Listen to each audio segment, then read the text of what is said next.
Ladies and gentlemen, good evening. Thank you for standing by. This is Sagar, the moderator for your call today.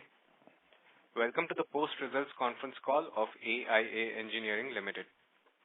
We have with us today the management team of AIA Engineering Limited. At this moment, all participants are in a listen-only mode. Later, we will conduct a question and answer session. At that time, if you have a question, please press star and 1.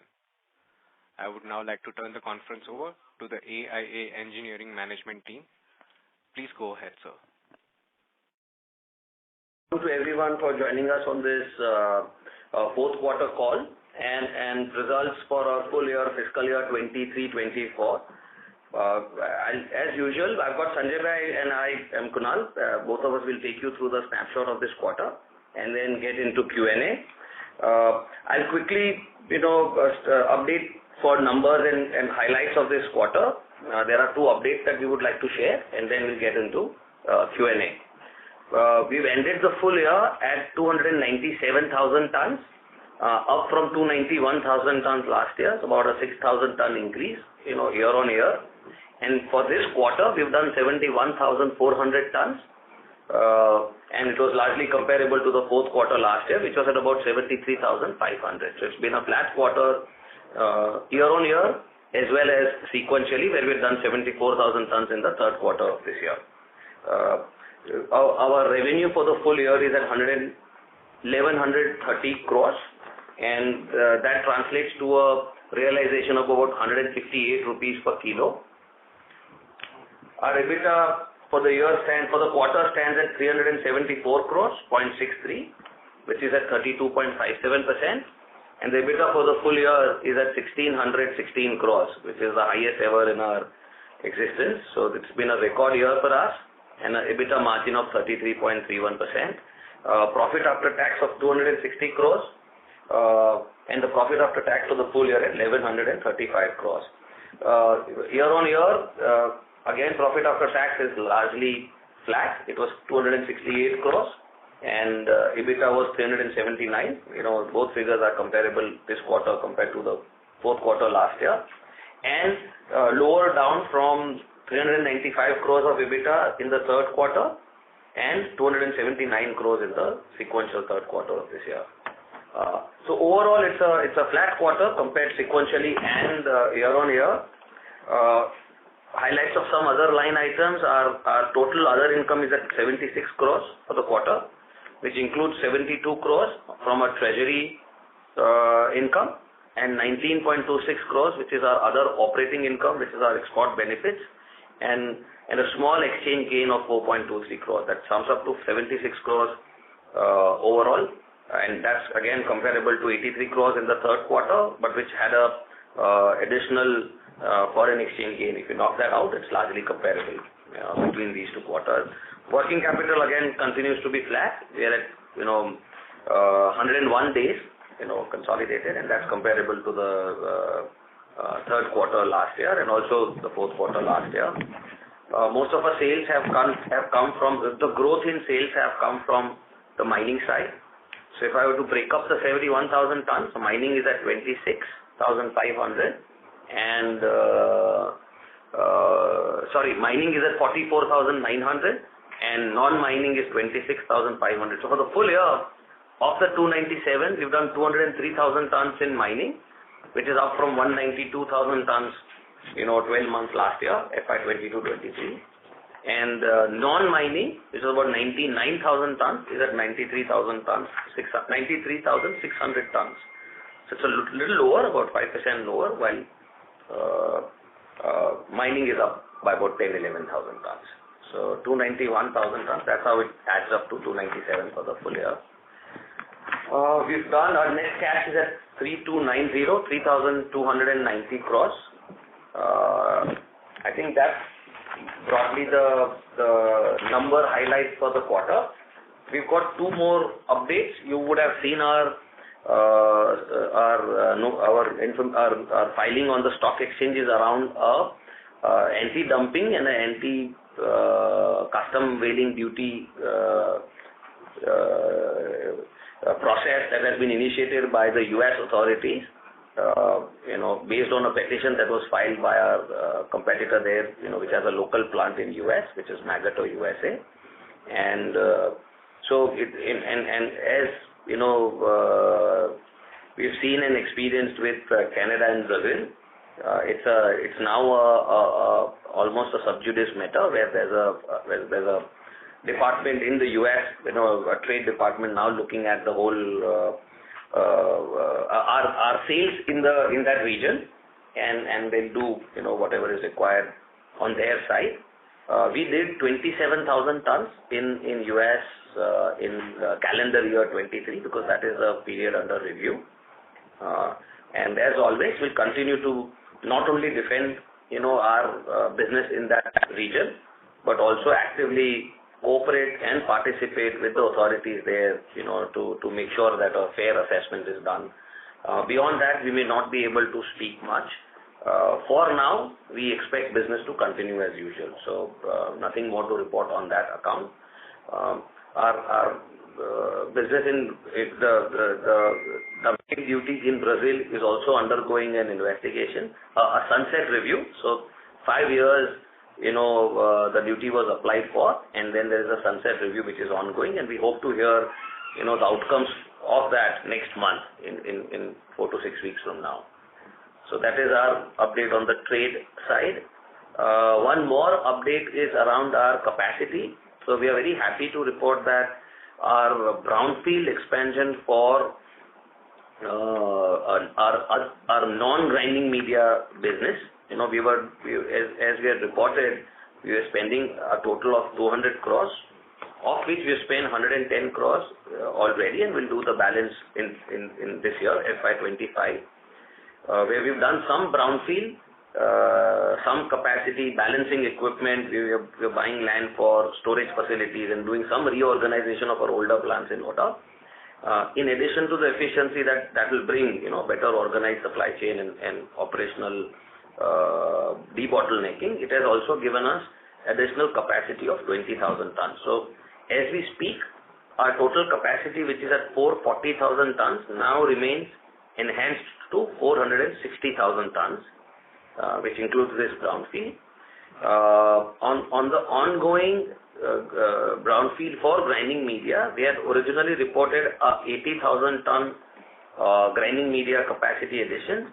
A lot of our equipment comes from Europe, which is facing delays and interruptions. So what we've done over this quarter is we've chosen to implement one module of that capacity, which is 36,000 tons, and we hope to be ready and commission that in next 3 to 4 months.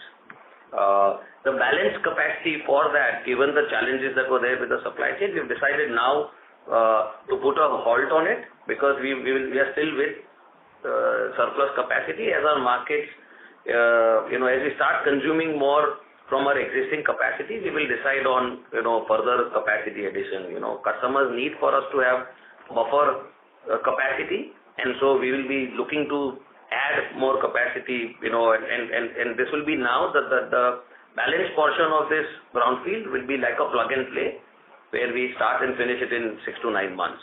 So that module is now being put on hold. So for now, our current phase of expansion will end with 440 becoming 460,000 tons, current capacity plus 36,000 tons of grinding media that will come online in next 3-4 months, which will take our total capacity to 496,000 tons. So these are the two updates: the action in US and the capacity, the updates on our capacity for grinding media and non-grinding media. Lastly, as far as market is concerned, I think we remain status quo with everything that we had said over last few quarters. We continue to while our endeavor is to add 30,000-40,000 tons of sales each year, and we are prospecting far more of opportunity to convert from forged to chrome. We will have to. We are not sharing an update on exact numbers that we plan to sell for this year. So while our endeavor is and that's just a directional figure, we continue to not share a guidance note on tonnages for this quarter.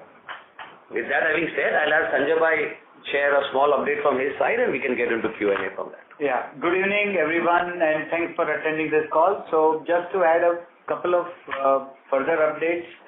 So as Kunal explained, yes, we remain absolutely committed and focused on working on all the opportunities which we believe remain absolutely the same.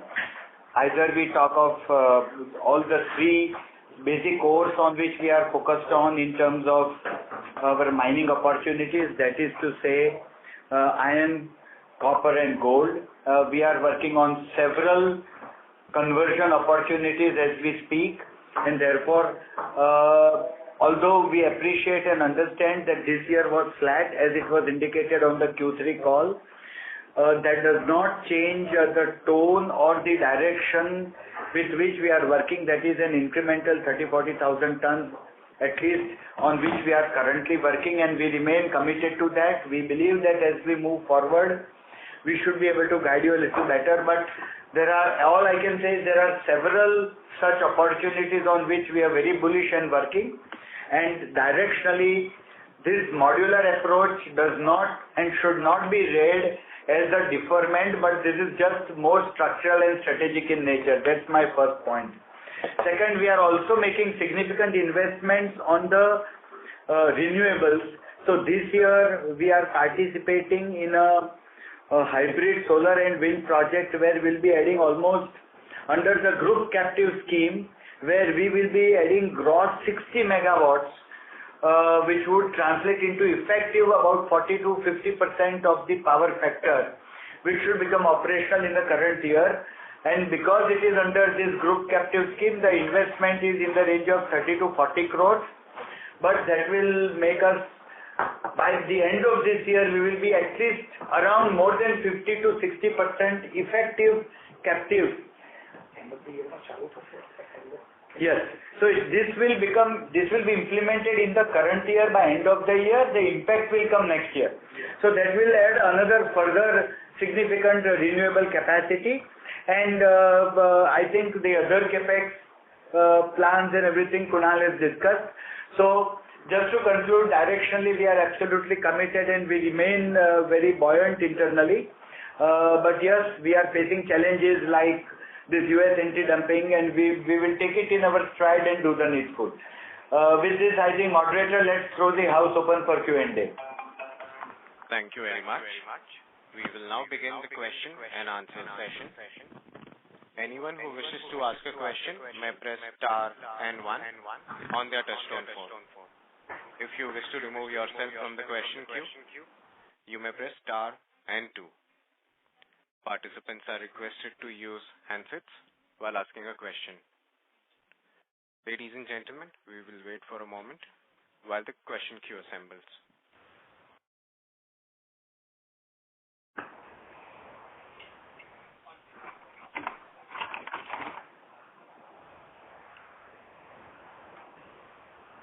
The first question is from the line of Amit Agicha from HG Hawa.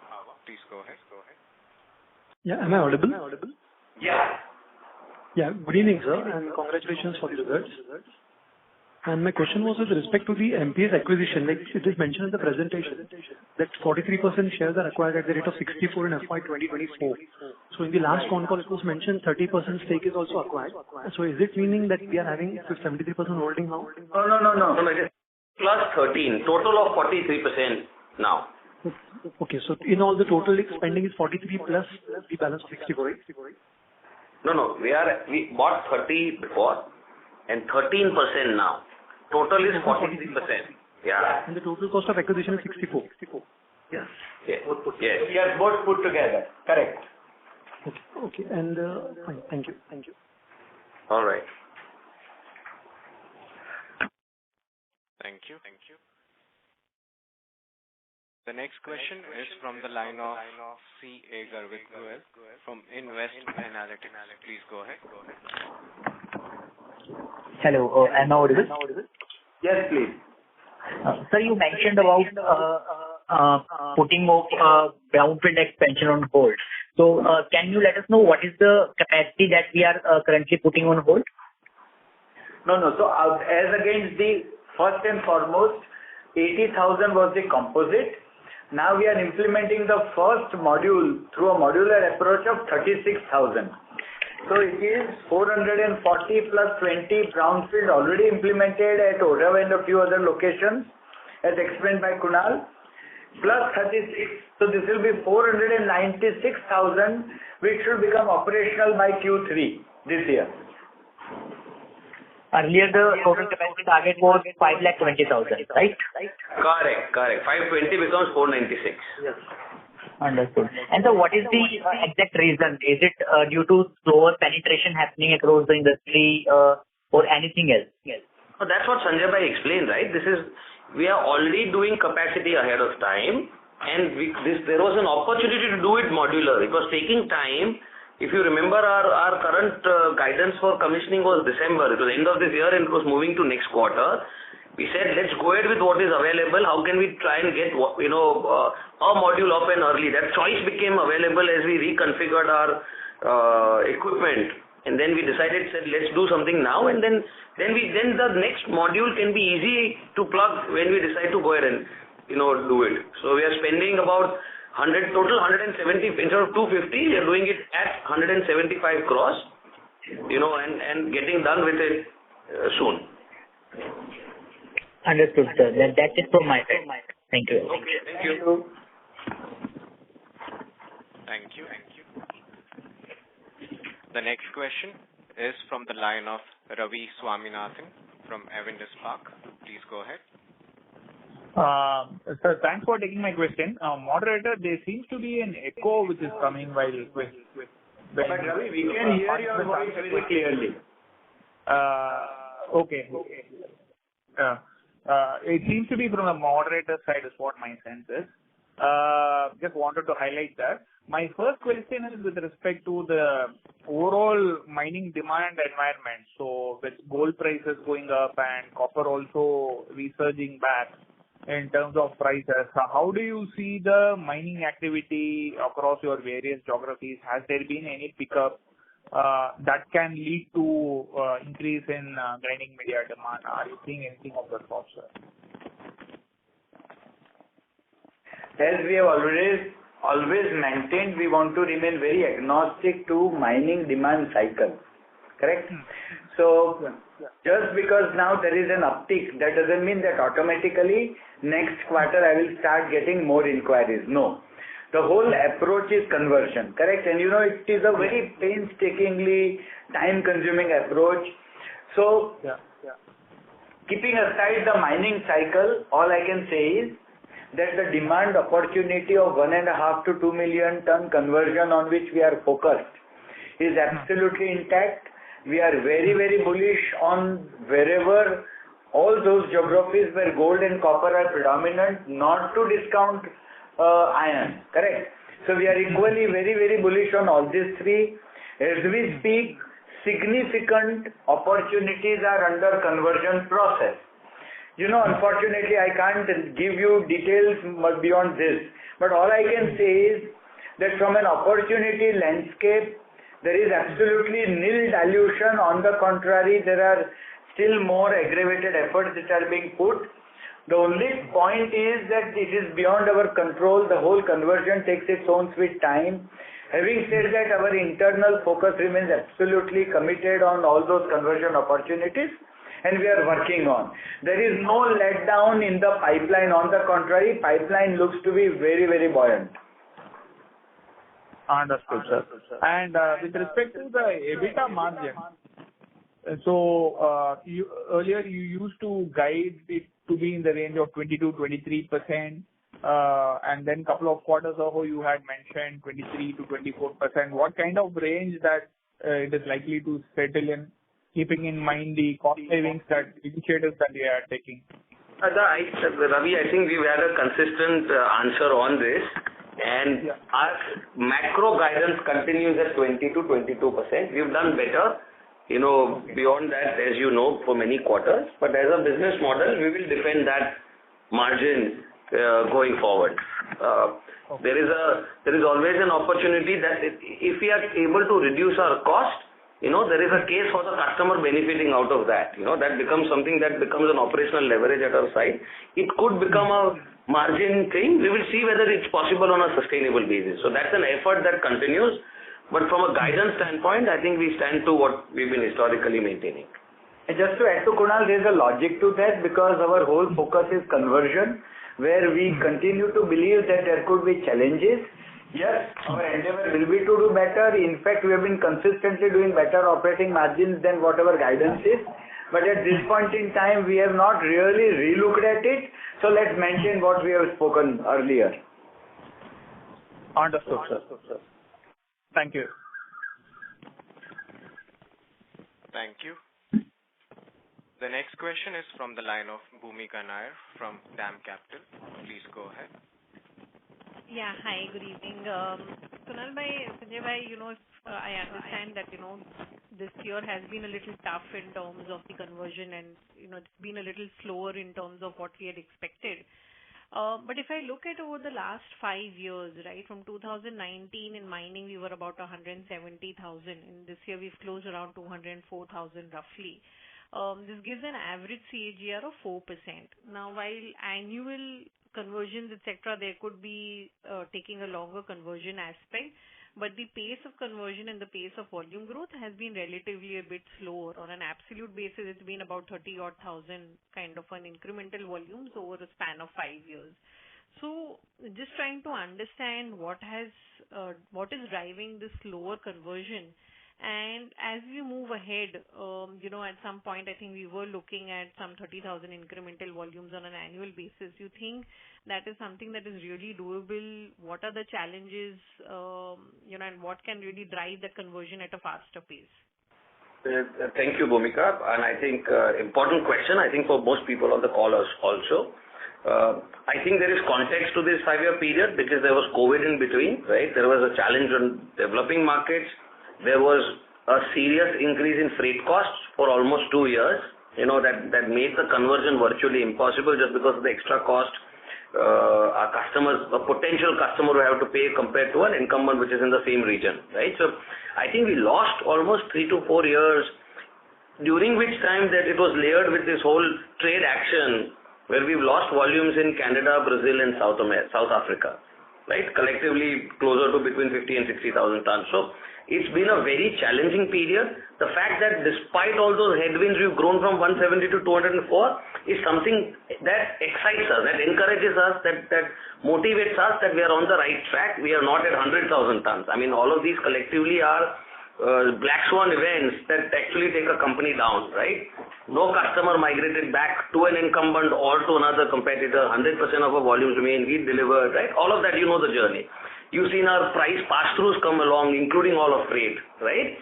So the point is that now over last 12 months or 18 months, markets have been clear, the travel has started, freight has, normalized over last 6-9 months. It's now I think we are in a level playing field. We're saying now looking back to growth. I think next 3 years will be a period to look at us whether we've grown or not, right? Our efforts continue. And like Sanjay had said before, we are very, very optimistic because we have a solution for a pain area that the customer suffers from. Your yields from existing mines are falling is a reality for any copper mine you can call and check with, right? Improvement in yield of recovery is an absolute interest, top 3 items for any mining company. Right? You're helping them reduce their ESG footprint in terms of reagents or in terms of lower power consumption. All of these are ESG is a top priority for most mining companies, right? So from a solution standpoint, we are only sharpening and deepening our engagement with the customer. We only remain optimistic and enthusiastic. The reality is that it's taken time, right? Even despite these things, we would be happier had we sold 30, 40, 50,000 tons more. But keeping reality in mind and all the headwinds that we have faced, I think we are well placed now and look at us over the next 3 years. Last 5 years may not be the best indicator of the potential that our solution has. We continue to remain excited about it and being able to add 30,000 tons a year, I think should be a fair goal for what we try and offer, right? For the opportunity that is there in front of us. Got it. And so in a sense, what you're trying to say that 30,000 incremental volume should be doable, all things being ceteris paribus in the next couple of years.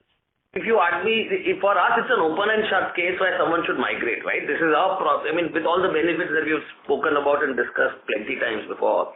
But the reality is that there is a friction process, right? There is a challenge in terms of various things that we've spoken about, and it takes time, and we are happy to do that, right? It takes time. We are here for the long haul, and everything we offer is of priority interest to the customer. I mean, if it takes 6 months more or a year more or even 2 more, that's okay in the time relative to the time that we are looking at to keep this business. I don't think we worry as much about losing the market as much as, how do I find ways to grow faster.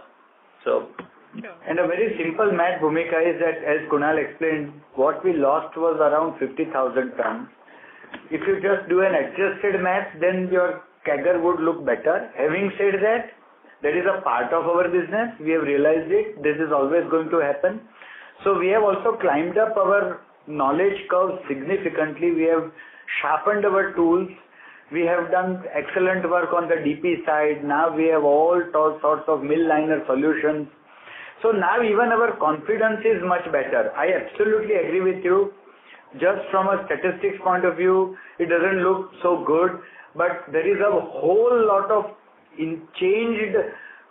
completely changed platform on which we are standing today vis-a-vis where we were 5 years ago. That's a very important point to take care. Let's not speak more. Time will tell. Let's see how it goes.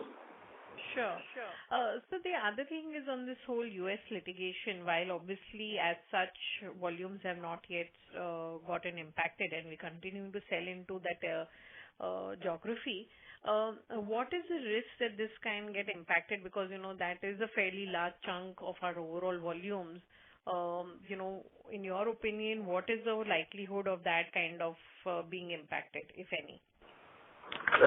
This is like doing a crystal ball, gaze into the future, and I think we've been advised not to speculate on what it means. I mean, that there is a reasonable amount of volume that we are doing over there. It's a long process. It's a long process. It will take 9 to 10 months, for us to engage with everyone, and we are also learning as we engage and go through the process. But I would be restricted in having a response that could be a little speculative in nature in terms of what can the outcomes be. But we remain confident that we've got a fair price, we've got everything in place, we've got great lawyers who are helping us defend.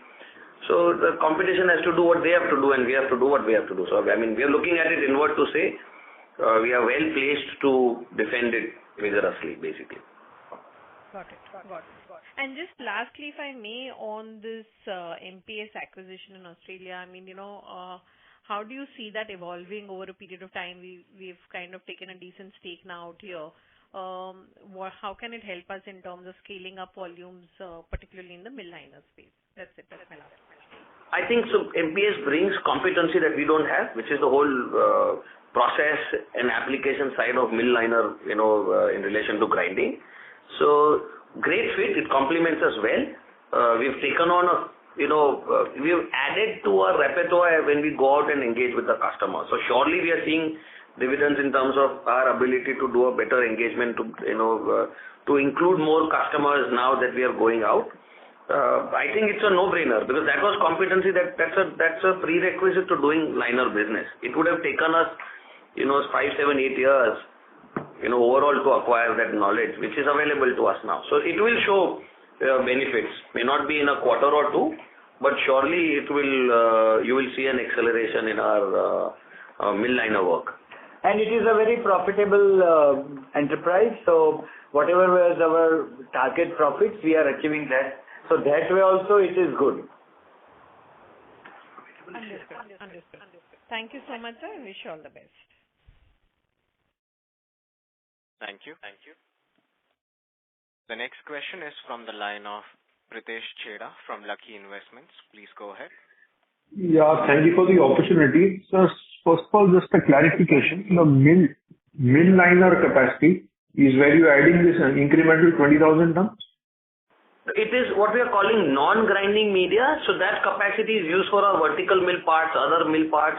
Some of it can also go towards mill liners. But for us, capacity is grinding media and other than grinding media. We just clarified or talked about mill liners because we set up a plan for that. But now we have, and while it was getting commission and opportunity and all of that, now we are going back to our older classification, which is grinding media and other than grinding media, and this 20 fits into that. Okay. Now, you have added 50,000 ton of mill liners I think last year, and there was this whole idea of incremental addition of 10,000 tons per annum. But when I look at this year, your others the volume has declined. So, what is playing out there in terms of the decline in volume where mill liner itself incrementally was supposed to add 10,000 tons of volume? Others does not reflect mill liners. Others reflects non-mining segment. So mill liners are part of the mining volume that has been reported, because it's going towards the mining segment. We've not done a product-wise this thing, but having said that, we've not grown at 10,000 tons in mill liners. It's a little, I don't have it on top of my head right now, but it's a little lower. We don't want to, really get into exact how many what product has done what tonnage, just from a competitive landscape standpoint. But it has grown, but not at the 10,000 pace that we had hoped to. We are hoping next 12 months, that pace will accelerate as well. Okay. So mill liner is a non-grinding media, right? Mill liner is non-grinding media. Correct. Okay. Perfect. Okay. Then on the other question, your experience with the other trade action has been that the volumes have first been lost to regain later. That's how you mentioned we lost. So, voice bro, can you repeat your question? I said your experience in the past trade actions in Canada, Brazil or Africa has been first loss of volumes to regain later. Yes.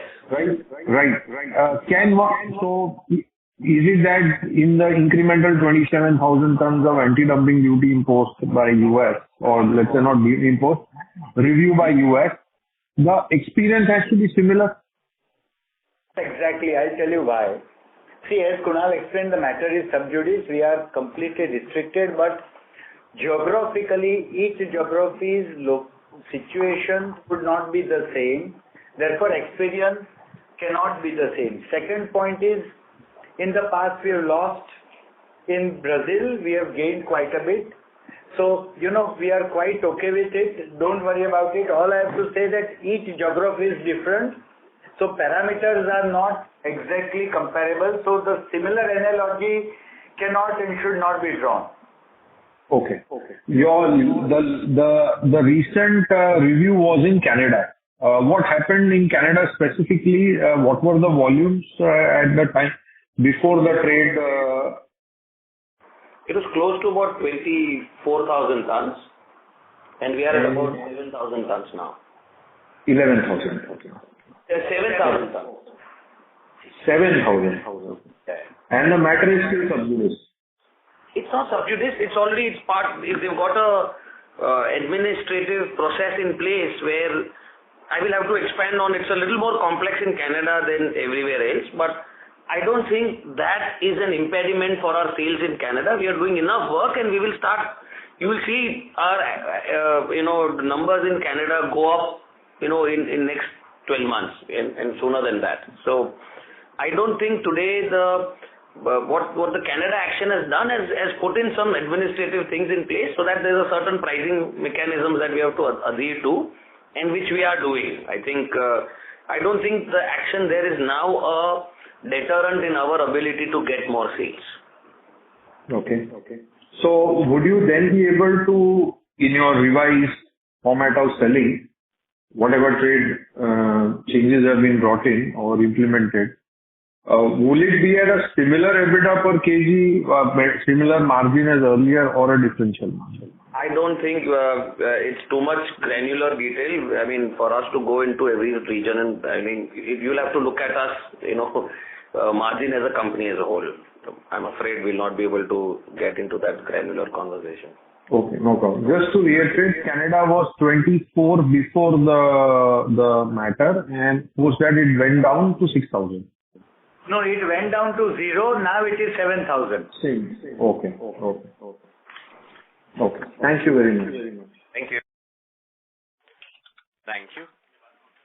The next question is from the line of Mani, who's an individual investor. Please go ahead. Yeah, hi. Am I audible? Yes, sir, you're audible. Please go ahead. Yeah. Hi. Good evening. I wanted to understand a little bit more about the mill liner segment. If you can explain what share of revenue does that contribute to currently to AIA's revenue? That's number one. Number two is, I also want to understand, is the strategy of AIA in the mill liner segment very similar to what it is in the grinding media, where you believe that the solution which you offer in mill liners, I'm assuming the solution that you offer is a ferrochrome-based mill liner, and that is a significantly better solution compared to the steel mill lining market that is there. Is that understanding correct? Or if you can just a little more talk about the mill liner segment and your strategy over there, that will be helpful. For everyone, I'll just do a quick thing and we can go offline, if you want to understand a little more. But mill liner, there are 4 is our incumbents. So we are not doing, it's not steel versus chrome. The advantage we bring is not so much in metallurgy as much as in design. So the whole mill liner conversation is, working through proprietary, some patented designs that we offer that ultimately allow the customer for a higher throughput. It helps them save power cost and of course the cost of the mill lining. So that is the whole overall solution that we look at when we talk about mill liners. The whole objective for us within that space is to not just sell out of the plant that we set up of 50,000 tons to set up, let's say, to sell 30,000, 40,000 tons next year. The idea is that allows us to have a conversation for the whole grinding suite with the customer, which includes mill liners and grinding media, because it's the whole solution together delivers a supernormal consequence for the customer. So our interest is to sell that whole combination. Of course, there'll be customers that buy just linings from us, and that's the journey and the conversion timeline that it takes. But that's the strategic reason why we are doing mill liners. The whole idea is to engage with the customer on that whole basket of products, right? I think that's where it is. And it is high chrome. And it is not high chrome, it's a chrome solution. Yes. And we'll continue to add, our aim is to add 8 to 10,000 tons a year and fully utilize the plant in next 4-5 years. Okay, thank you. Thanks. Thank you. The next question is from the line of Charanjit Singh from DSP Mutual Funds. Please go ahead. Hello, Kunal bhai. Thanks for the opportunity. So my first question is regarding, our stance on whether we'll be, keen to now put up any capacities in the other locations apart from India, looking at the kind of, duty structure restrictions. Now, there's a 4th geography which we have seen. So what are your thoughts on that in terms of, doing some capital allocation in the international markets? That's my first question. I don't think our view has changed.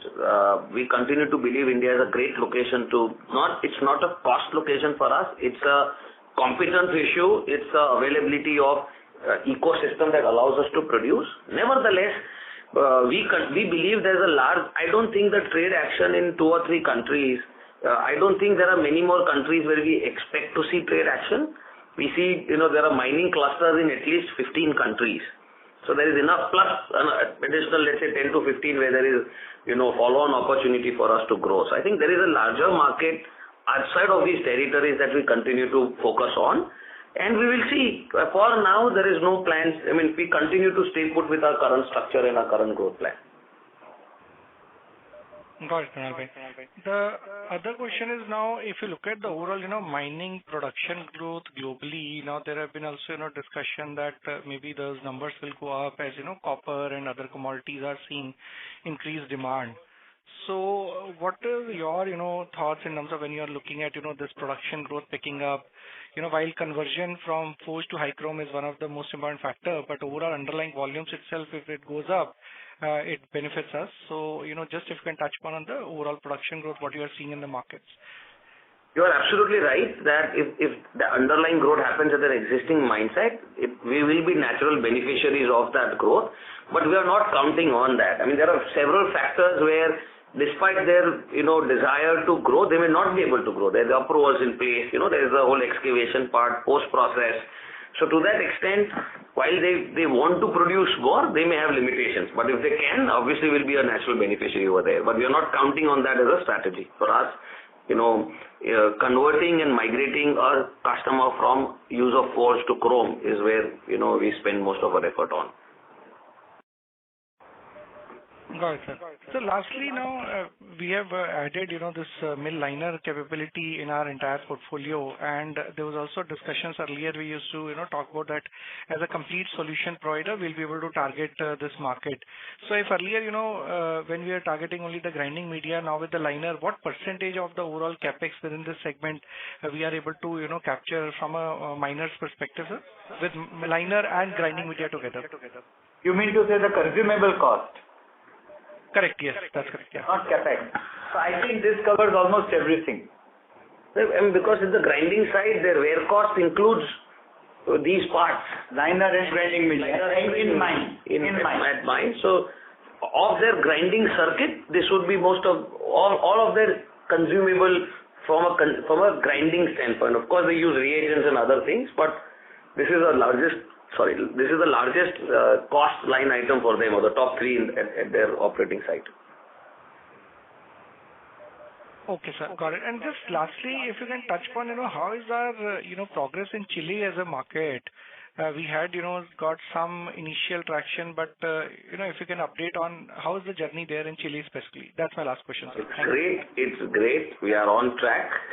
We hope to report something good, a conversion of, in that market soon, but, it will take the time it takes. So we are as eager to hear news about it as you are. So we are fully, active and,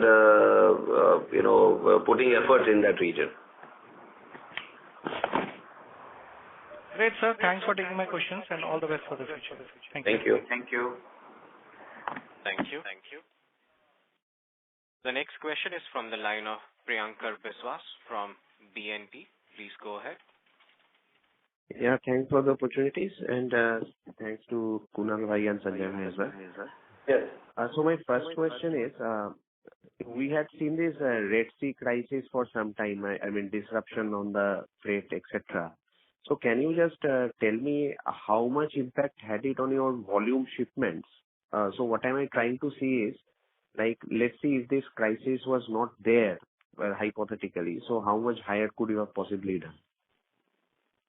So I think we were, as we had reported when that happened, we were on a wait and watch mode to see whether this is temporary or it's sticky. It appeared that it looks to be a little longer time, but over this last quarter, we've seen rates going down, to start normalizing. We are not seeing carriers being interrupted or, being hauled up, etc. And in line with that overall risk perception going down, rates have started going down. So we've passed through some rate and the rest is getting adjusted.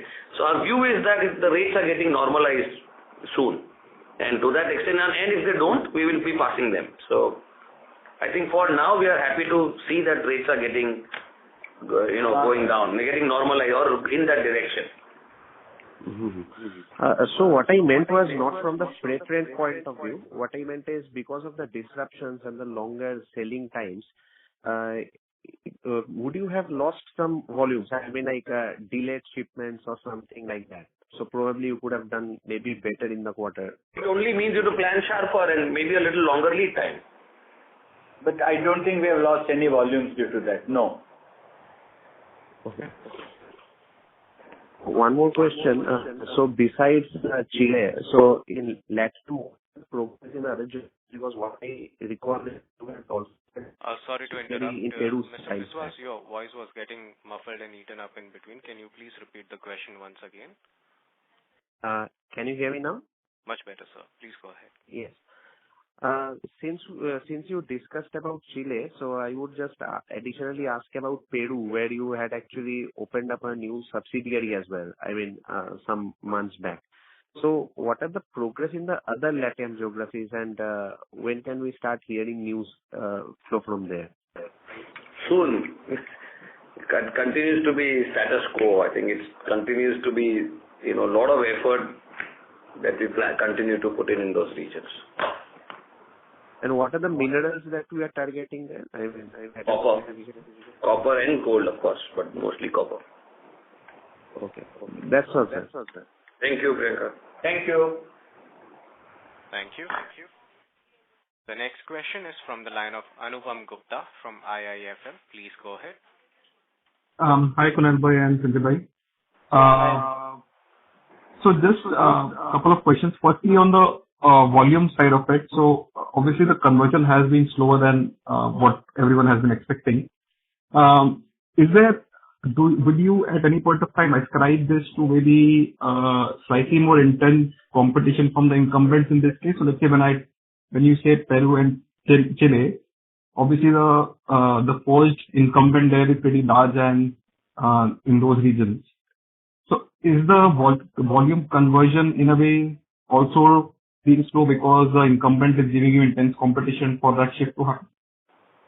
Not really, Anupam bhai. I think incumbent will do what they have to do, and there's always, friction point in terms of migrating from one solution to other, wherever it is.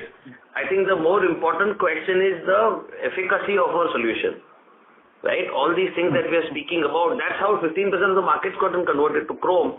There's no reason that this, it's not going at least another 10-15% more, right? So, but every single place, every single country has its own set of challenges, its own set of existing customs in terms of where they have bought from, how they think about it, the time it takes, their risk appetite. And I think that's where it is. It's a large market.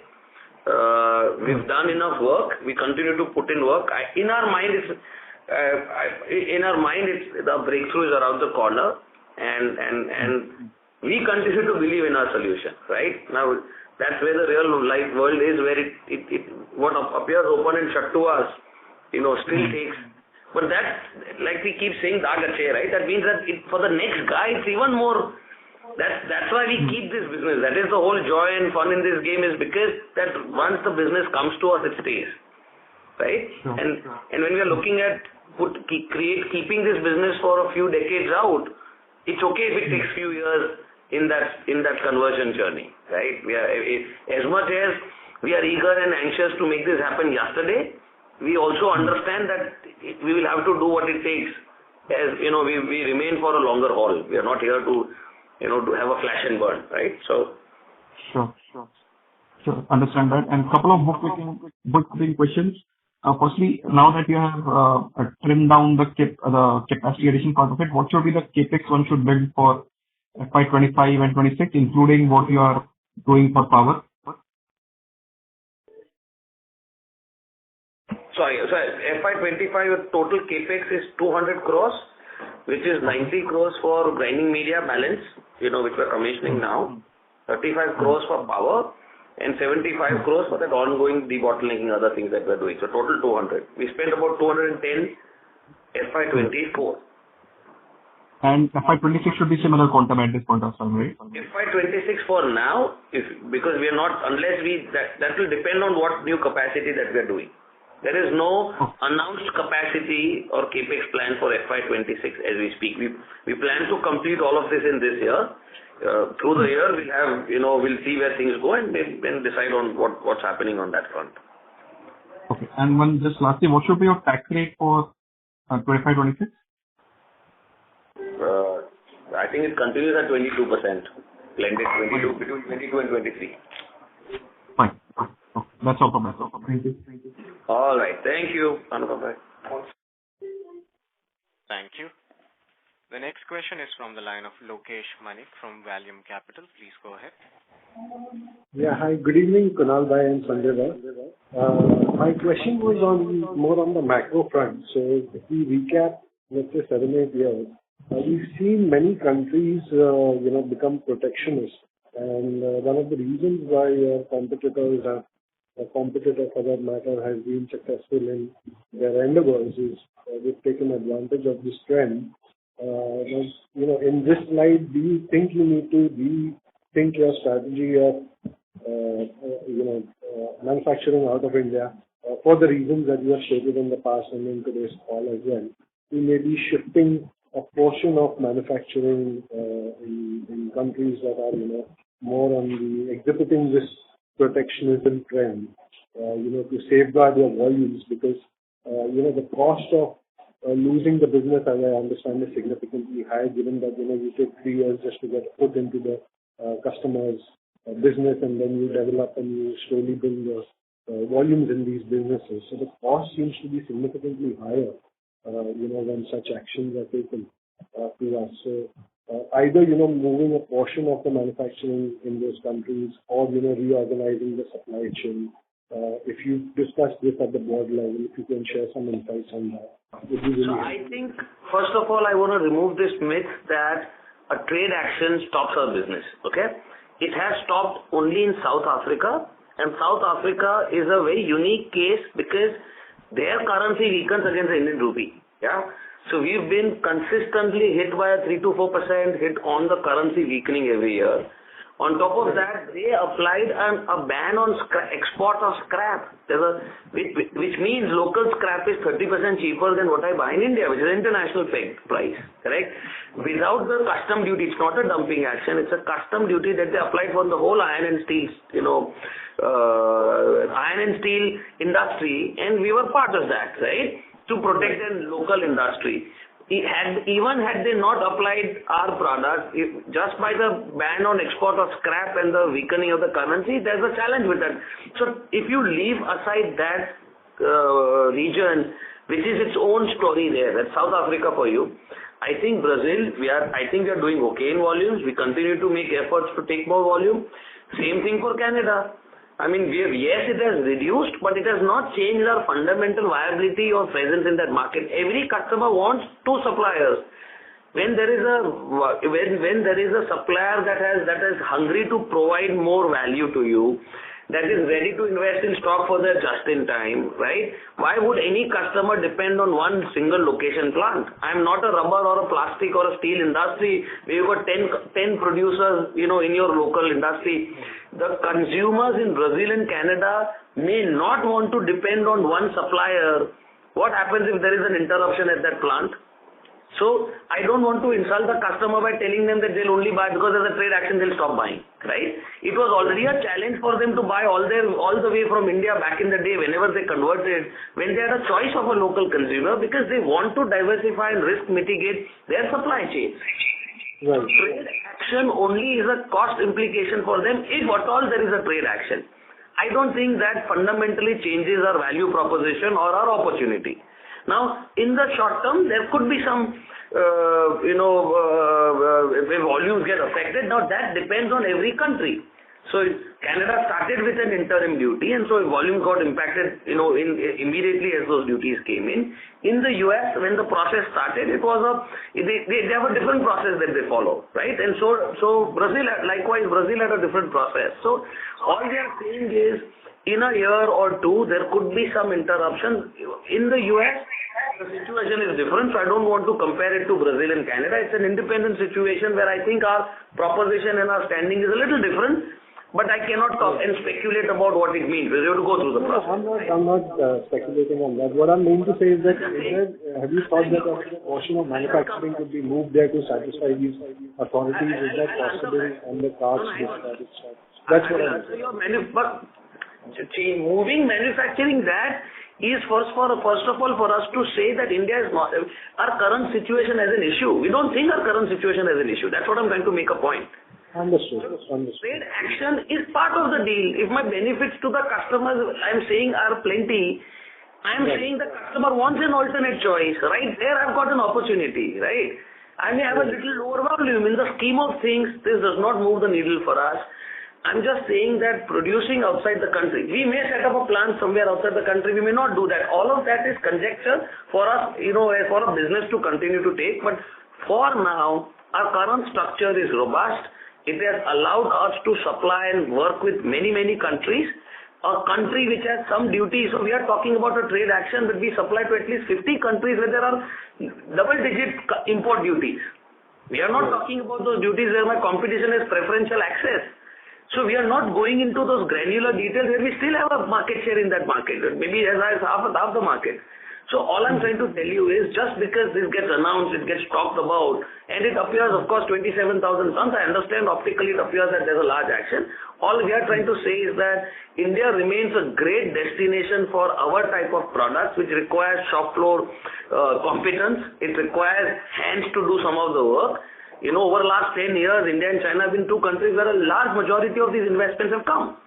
So while I'm not saying we will never set up manufacturing outside of India, for now, we may do it for different reasons, if at all that becomes a conversation. But for now, our view and our thinking of our positioning has not changed because of one more action around trade. I think the competition is doing what they think is right for their interest.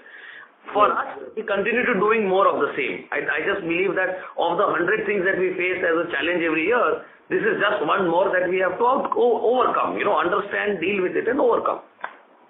Understood. That's it from us. Thank you so much. Thank you. Thank you. The next question is from the line of C.A. Garvit Goel from Invest Analytics. Please go ahead. So my question is already answered. Thank you. Thank you. All right. So I think I'll do the closing. Sanjay, you want to add something? Yeah. No. As always, myself and Kunal remain available. We are definitely looking forward to much better things to talk about going forward. We will just inform as and when things happen. So I think with this, Kunal, you can give the concluding. Exactly. Thank you so much. And Sanjay and I remain available offline to have a conversation and clarify any other further questions you have, and look forward to connecting at the end of the first quarter for fiscal year 25. Thank you. Have a great evening. Thank you. Ladies and gentlemen, this concludes your conference for today. We thank you for your participation and for using Chorus Call conferencing services. You may please disconnect your lines now. Thank you. Have a great evening.